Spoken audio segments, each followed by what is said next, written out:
Hello everyone! This tutorial is about the transmission of pathogens between plants. Plants do not move around, cough, or sneeze. Yet, diseases spread rapidly through plant communities. There are two ways of spreading the pathogens between plants. The first one is called the direct transmission, and the second one is called the indirect transmission. Direct transmission involves the direct contact of a healthy plant with any part of a diseased plant. Examples include the ring rot disease, the tobacco mosaic virus disease, and the tomato and potato blight disease.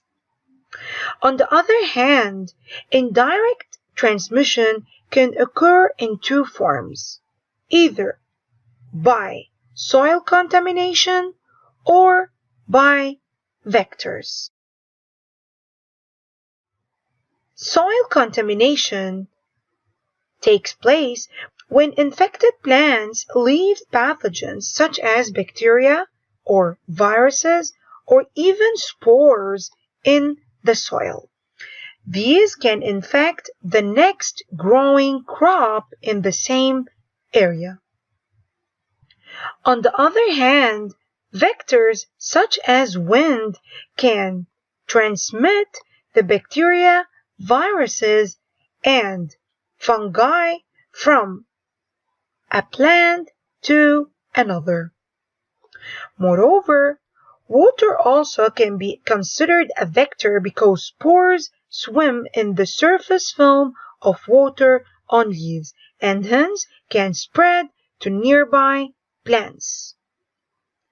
Furthermore, animals are also considered vectors because insects and birds can carry pathogens and spores from one plant to another as they feed.